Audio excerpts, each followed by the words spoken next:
இன்னும் கொஞ்சம் கூட எனக்கும் என்கிட்டயே ஓசல் வாங்கி சொல்கிறான். என்ன ஓசல் வாங்கி தோணுதான் நல்லாயிருக்கும்.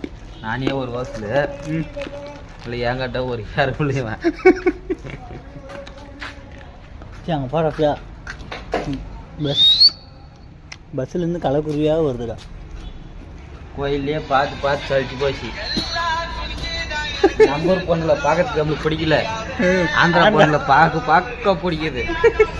தனுஷ் டைலாக்கு பொண்ணுங்களை பார்த்தா பிடிக்காது, பார்க்க தான் பிடிக்குன்றாங்க. அந்த மாதிரியா இன்னும் தான் கல்யாணம் ஆயிடுச்சு. இப்போ இந்த வீடியோ உங்கள் பொண்ணாடி பார்த்தா அது சொல்லாதா? என்னது